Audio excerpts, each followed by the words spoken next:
ako yung bagong kaso, tapos, kuya, ako yung nang-aasar. Pero alam mo sa sarili mo, ginagawa ko siya on purpose. Tapos kung nakikita ko ng mga kuya, oo, sinasadya nito mga ito eh. Pero yun na pala yun. Ito pala, balikan lang natin. Meron bang particular na project or role yung masasabi ni Inigo na talagang ito na yung pinaka-turning point na Role, aside from, of course, yung dahil sa'yo nga. siguro para sa akin, mas embrace ko yung sarili ko bilang actor. Ako uh, kapagawa ng series sa States, yung art. Yes. Kasi dito sa Pinas, halos lahat ng isang project, love team or yung tipong parang stereotype. So when I was able to do that in the States, doon ko mas appreciate yung arte to the point na ginawa ko ng sariling playlist yung character ko, may sariling cologne yung character ko. So from that point on, every project that I do as an actor, I apply those same techniques. Ang galing, no? Kumbaga nagkakaroon ka ng backgrounder sa mga characters na ginagawa mo. And yung mga nakikinig sa atin, if also nag-aspire sila to be an actor, pwede nilang gamitin din yan na technique.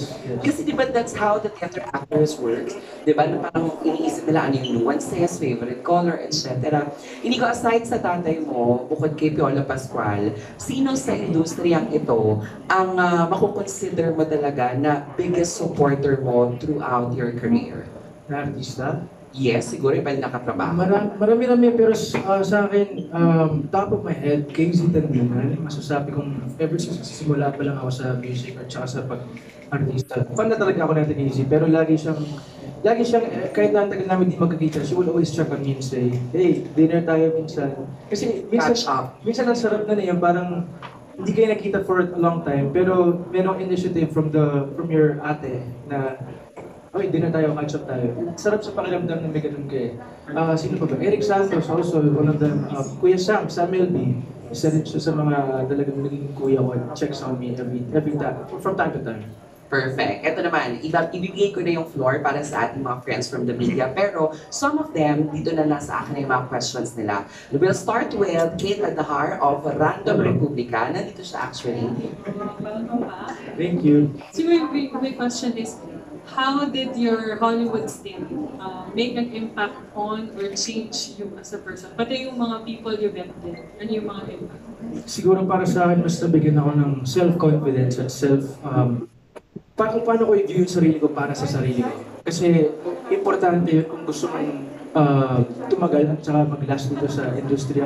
Parang kung sino yung tinitignan mo sa sarili mo sa mirror, kailangan binavalue mo yung taong yun. And I think when I was doing mga acting dito sa Philippines, I struggled with that so much. I struggled with questioning if I was worthy enough of even having the platform or yung kung ano ako dito sa industriya bilang anak ni Piolo. So yun yung struggle ko for a long time. But after doing that, mas nagkaroon ako ng self-confidence, ng self-assurance kung sino ako sa industriya at sino ako sa sarili ko. Meron bang experience doon na wish mo mangyari sa setting natin sa Pilipinas? Surprisingly, mas na-enjoy ko yung paano tayo dito kasi not to say anything bad about the set in the States. Sobrang saya na experience ko doon. Lalong-lalo na yung may sariling trailer, tapos yung pagkain parang buffet, parang ganun. Pero sa Pilipinas, sa pamilya yung meron ka, yung tipong lahat tropa mo, lahat pwede mong ayain kung saan-saan. And that's something that I find very special. At saka lahat tayo dito tulong-tulong. Diba? Walang weak link sa pamilyang to. Pwede mong i-share kay Ate Kate in related to that question, di ba? Related to that question. Di ba you mentioned from our past interview na parang sobrang amazed sila na you can do yung vlog or reels mo a day in a life. So, meron kami mga moments na, kunyari, di ba, yung behind the scenes shoot. Yung mga nag-video sa amin, hindi nila alam na ito yung ginagawa ko sa Philippines, na may career ako sa Philippines. So, akala nila, yun talaga yung first time kong sumalang. So, I would tell them, because it's my first time being on a series in the States. Tapos, sabi nila, oh, can you do the behind the scenes? Yung mga ginagawa natin sa ASAP, yung mga ASAP, Chill out. So sabi, hey guys, what's up? This is Inigo. Sabi, why do you know how to do this? Why do you know like what you're doing? And I was like, That's normal in the Sa Philippines, kailangan lahat alam mong gawin, di ba? Congratulations. Thank you. Maraming salamat, Ate Kate. Nako, ang next na magtatanong ay si Kuya Franz Yes. sa Horda. Hi, Franz! Hi! First one, sorry. Oo, pass the microphone lang po. Ay, okay, Ken, ikaw na. Ay, na-check. Hi, Inlig. Say, long time no see. Happy to see you again. Congratulations sa Monarch. The question kasi, actually medyo nabanggit ko na siya na yung pamilya, ganyan. So, so medyo nakaka-establish ka na kasi ng career here in the nakaka-establish ka na ng international career somehow. So my question is, what keeps you coming back here in the Philippines? Bukod sa mga nabanggit mo na kanina na yung pamilya, ganyan. This is home. This is home to me. You know, no matter what projects I get to do in another place, in another country. Ito pa rin yung bahay ko. Ito yung kung saan ako nagsimula ng career ko. And masaya ako na kahit na gumawa ng proyekto sa States, nakakabalik ako dito at nabibigyan pa rin ako ng opportunity na makapagtrabaho. Especially ASAP. I love coming back home to ASAP. I love being able to work and being able to perform because ang dami kong natutunan sa mga ginagawa ko dito at wala din naman yung craft, yung skills ko na yun kung hindi ko sinimulan dito po. Question. Kayo na nabanggit mo na rin yung parang part of na naging yung career track mo here in the Philippines is gumawa ka ng mga rom-com, mga love team, ganyan. So, now that, okay, sabi mo nga kanina, parang lumipas na yung pandemic. So, are you open to doing mga rom-coms again? And on top of your head, sino yung mga naiisip mo na pwede mo makatambal sa Star Magic, yung mga pwede mga bago sa TV, mga ganyan? May mga naiisip mo na pwede mo makatambal kahit in just a project? Ako, G pa rin naman ako gumawa ng mga rom-coms, love teams, pero masaya ako na, I'm able to expand my capabilities as an actor, as a solo act. And siguro, ayoko muna magbigay ng pangalan. Ayoko rin muna isipin siguro yung gano'n. This is, for me, I'm just happy that right now I'm able to work. But if I have to answer that question, the only person that I really could think of is Maurice, because I'm comfortable with her, and we're very good friends now. I mean, we're good. There's no bad blood between us. If given the right opportunity, I'd be down to do it. And last na lang, Inigo, na-miss namin yung dahil sa'yo. It has been phenomenal, iconic up to this day whenever we hear that walk, Inigo. Na-miss namin. So, can we expect something from you in the next few months, weeks about sa music part mo naman? Yes, ngayon sa proseso po ako na gumagawa po ako ng mga kanta. Last year, nag-release po ako ng Heartbreak Trilogy, Heartbreak songs. And this year, I'm doing something different with my music. I think I'm gonna go back to my roots and kind of go back to the sound of Dahil Sa'yo. So, abangan po na. Na-miss namin yan. Congratulations, Inigo, and everything. Thank you. We're proud of you. Maraming salamat kay Franz sa Horda. Ako, ito may question tayo from Kapamilya Vine, si Mikey Viñas. Ang tanong niya dito, actually nung nabasa ko yung question, sabi ko, nga no, parang wala pa ako talaga nakita na major. Ayan, ang tanong, would you consider a project with your father? Yes! Total ka boses mo naman siya, feeling ko. Ngayon naririnig ko nga siya ngayon naman nagsasalita. Siyempre, siguro para sa akin, natatakot akong gawin yun kasi mapangasar kasi si Papa eh. Mapangasar siya pag, kunyari nag-host kami na magkasama. Magkamali lang ako, sobrang niya akong tatawanan. But acting-wise,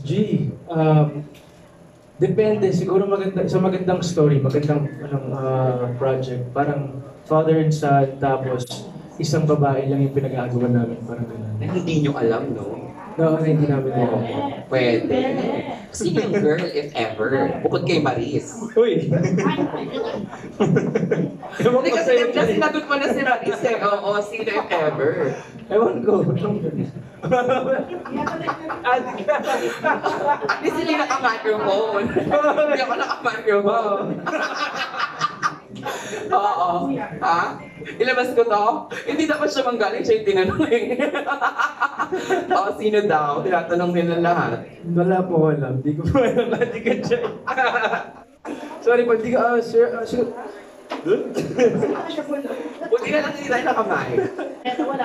Nawala tuloy siya. And then sige, isip ka, if given a chance, yun, maganda yun. No? Father, siguro sa akin, she's we're good friends with her. Kami sa Papa. I think RC would be a good fit also. oh yes. RC Munoz.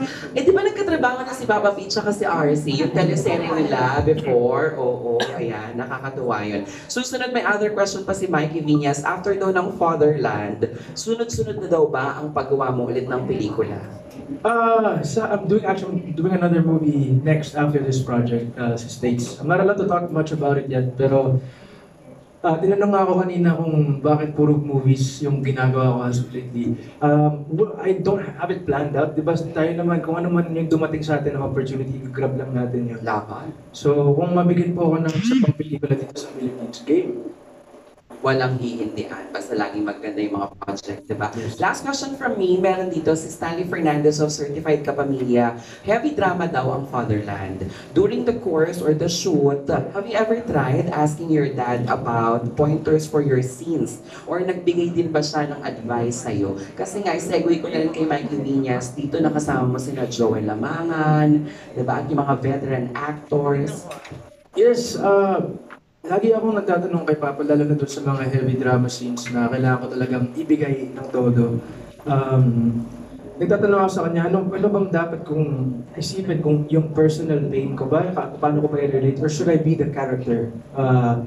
And you know, my dad says, whatever works for you, whatever works in that situation. At ganun din naman talaga, kung ano yung tamang gamitin mo, yung tamang sa feeling mo na mag-work para sa'yo.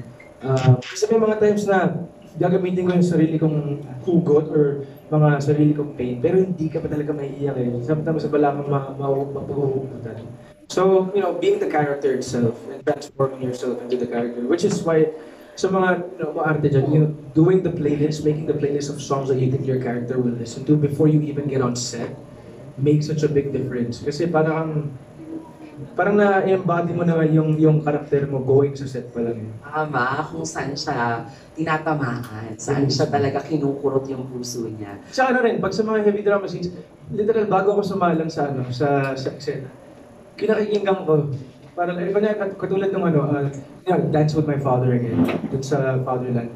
Pinapakinggan ko yun, kasi game na. Pero di ba, not as in Inigo, di ba? Inigo, But you're listening to that song dun sa character mo. Exactly. Thank you so much. And now we proceed to our next friends from the media. We have Ate Janice Navida. Hi, Inigo. Nice to see you again. Nice to It's see you been a again. long time, no? Pero as you age, Inigo, parang mas nagiging kamukha mo si Papa P. So, Iwan, salamat. At saka, kaya bago yung actual question ko, gusto ko munang i-segue ko dun sa question kanina kasi baka makalimutan ko. Kasi na-mention mo kanina na gusto mo, di ba, na parang magsama kayo sa isang movie na may isang girl na pag-aagawan nyo. So, na-curious ako, in real life ba, was there a chance na pareho kayo nagkagusto sa isang girl? Nagkaroon ba ng ganong ano? Magkaiba sila ng generation. Si Papa Pig, pumunta sa generation ko rin yan eh. Wala akong magawa eh. Ayun. Mas, Sabi ko nga minsan, sabi ko, pa yung mga nagiging ka-love team mo, mga kaibigan ko na parang, di ba si Elise, si Sue, saka naman susunod. so walang chance. Wala naman. Oo. Pero eto Inigo, kasi since gumagawa ka nga ng mga movies, I'm just curious kasi si Papa P nagpo-produce din, di ba, ng mga movies. Oo. Napag-usapan niyo ba na ipag-produce ka niya ng sarili mong movie? Even before? Yung I'm Ilenia El, that was actually co-produced by Spring Films also. And also Relax and Just Pag-ibig was also Spring Films. So may mga nagawa kang movie Opo, under this? yeah. Pero Inigo, kasi si Papa P kilalang magaling na businessman. And then in an earlier interview, kanina sabi mo, you're establishing your own business. Yes, Di ba? yes. So curious din ako, bakit you want to build your own business instead of continuing what he has started? Di ba ang daming, alam natin, billionaire na si Papa P, ang daming negosyo. Para po sa akin, nung nagsimula akong umarte dito sa industry, nagsimula ako ng career ko, that's when I asked my dad to, you know, let me earn on my own also. But my dad from time to time would help me whenever I need the guidance. Pero yung tipong ako yung, you know, to follow his footsteps on what he's already made for himself. Parang feeling ko it's cheating in a way. Gusto ko rin gumawa ng, katulad sa career ko, gusto ko gumawa na alam ko ako yung nagsimula, yung gumawa ng paraan para mag-flourish yung business na gusto kong gawin. Si Papa rin, syempre, there are times na sasama niya ako sa mga business meetings niya. You know, not directly telling me, hey, learn this, learn that, make sure that you're listening. Wala siyang ganun. Gusto niya lang na dalhin ako doon para makinig. And then yung feeling ko, if ever there comes a time where I will have to step up, you know, I'm sure my dad will guide me through it. And he won't just let me he won't just dump all of it onto me.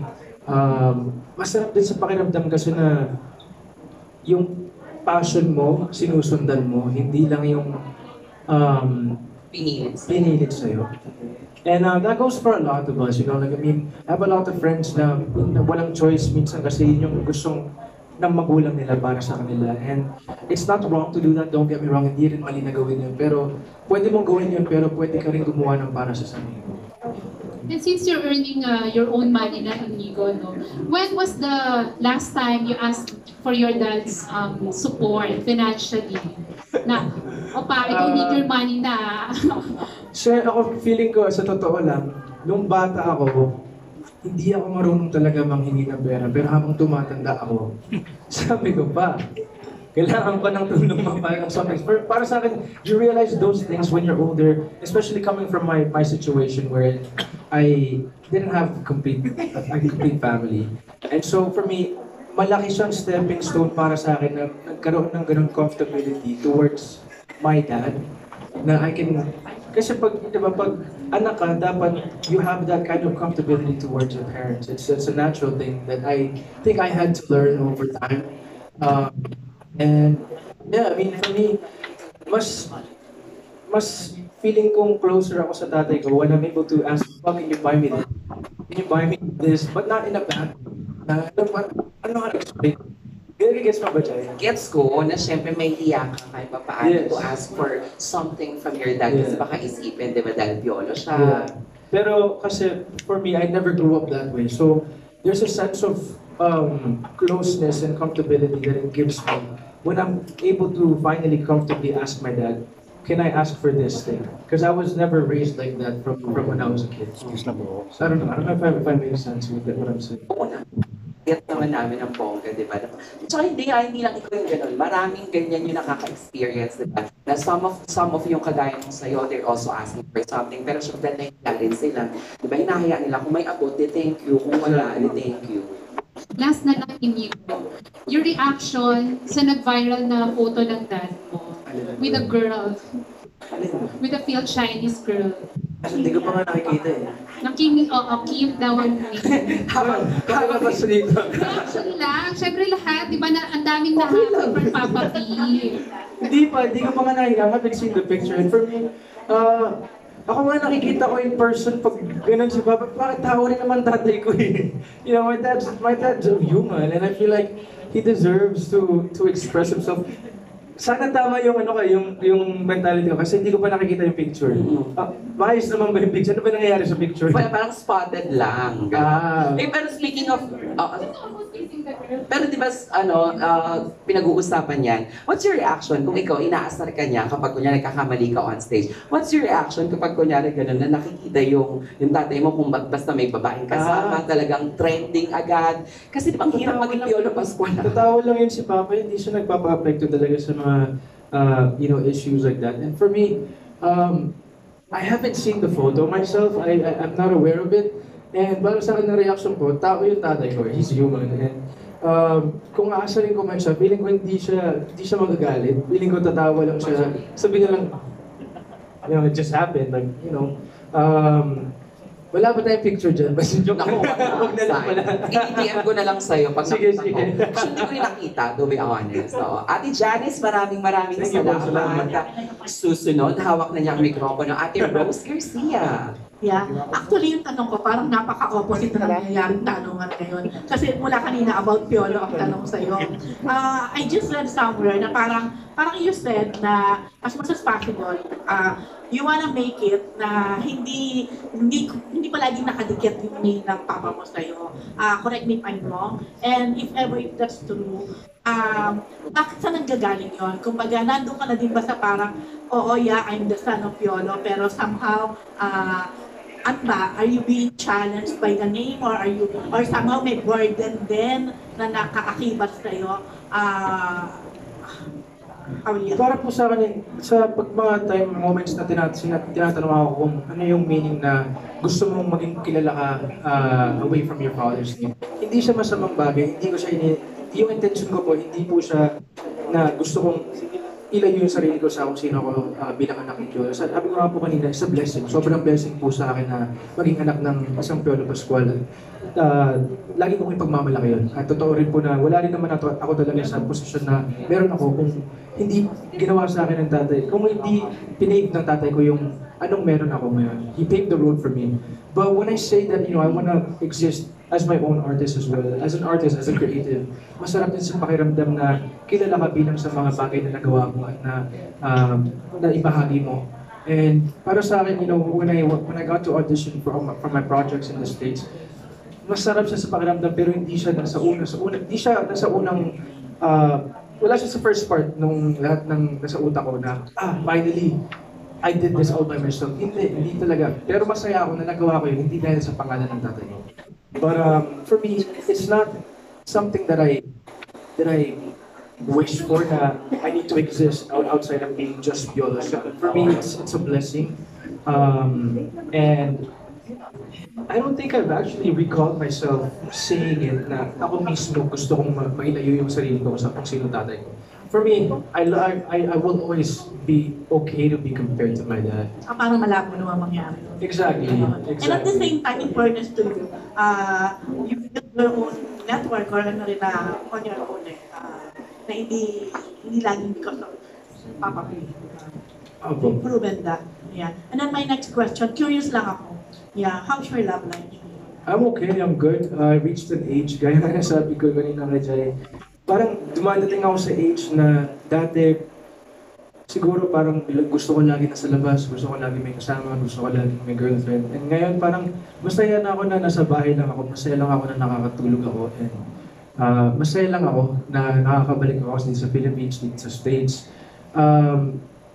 As hard as it is to admit, but yes, it's true. I think I'm getting a little bit older.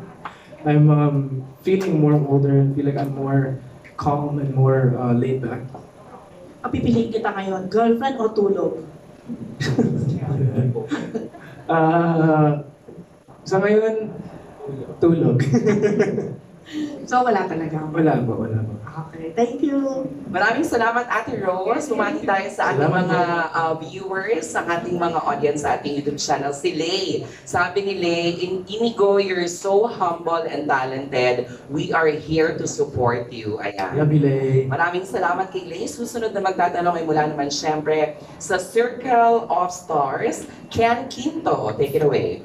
Hi, Inigo. Hello. Congrats pala din sa mga international projects mo. Napapansin ko, yung mga susunod na projects mo, international, sa US. Yung next po. Tapos nabanggit mo dun sa isa mo sa interview sa ABS yata yun na sabi mo, marami kang in-auditionan dun sa US. Ibig ba nitong sabihin, sa mga susunod na taon, mas makikita ka namin dun sa US and medyo less yung visibility mo dito sa Philippines? So, whenever I say auditions, hindi po ibig sabihin na lagi kang natatanggap. And for me, I'm happy that I get to do the auditions. And mahirap po talaga. Imagine niyo ako dito sa Philippines, mahirap ng maging artista. Imagine niyo sa Amerika, mas madami kang makakalaban and mas marami silang options. And, even for me, when I did Monarch, they searched in the Philippines. So, meaning they also search all over the world. When I say I do a lot of auditions, it's just me taking my chance and seeing how far I can go in my career in the States. Pero sa akin, hindi ibig sabihin na dun lang yung magiging gusto kong career. I still want to do my career out here in the Philippines. Pero kung mabibigyan ka ng chance nga dun sa US na ng mga malalaking projects, Game!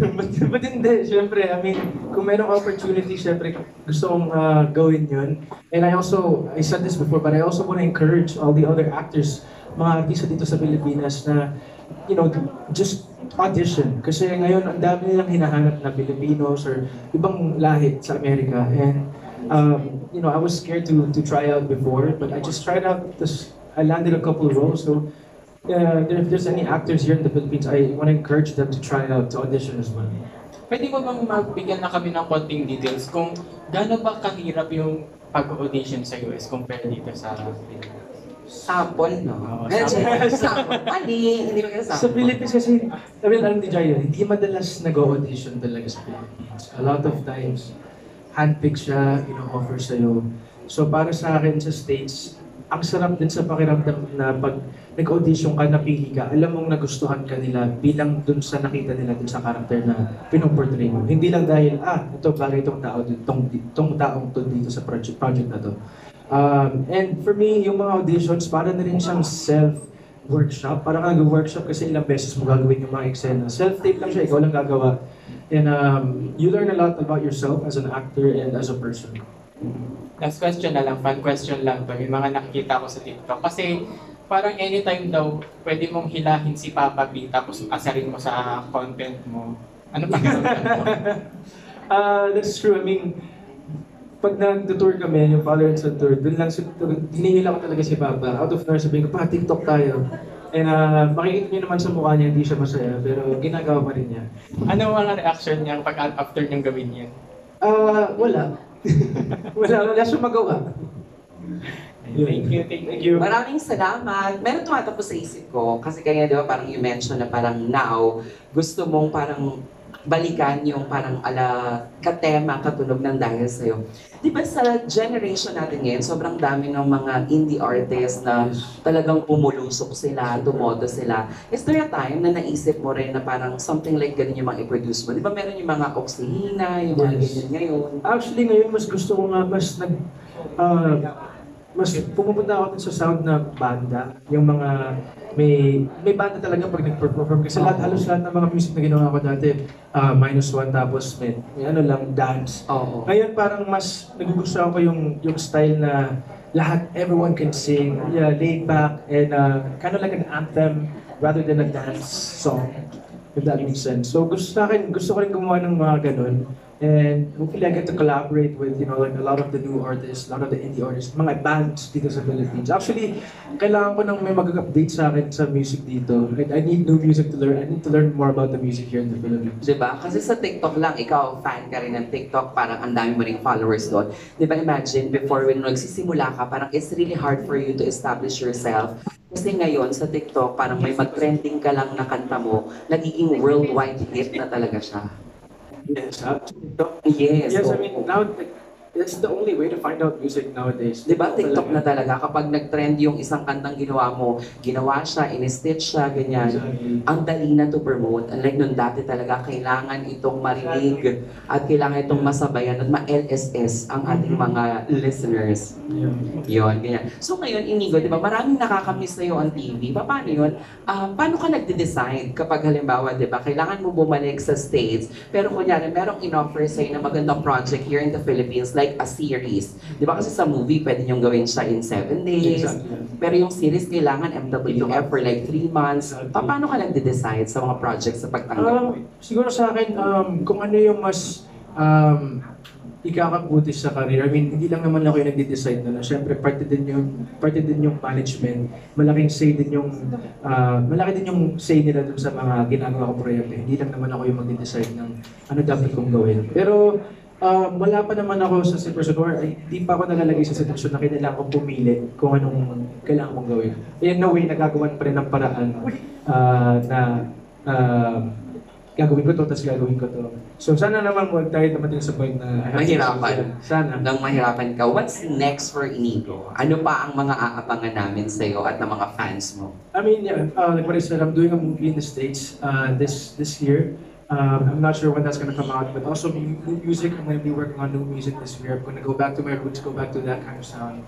And yeah, that's pretty much it. Oh, and I'm starting a business this. Yes, invite mo sila. Alam mo, nakita ko, meron ako nagustuhan yung color orange na parang cat. So, nakita ko. So, yeah, making those rugs. Abangan nyo po. I'm gonna be making more rugs, more designs. I'm also gonna come out with a new brand.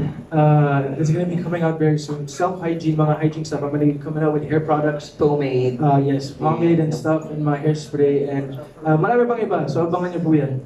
Yes. Grabe, no? Talaga, businessman na siya. Dapat tinagdagan ko na yung voiceover ko na actor, singer, and performer, and businessman, entrepreneur. May ganun na pala doon, in fairness. Maraming salamat, Thank you, Jai. mga kapamilya. Palakpakan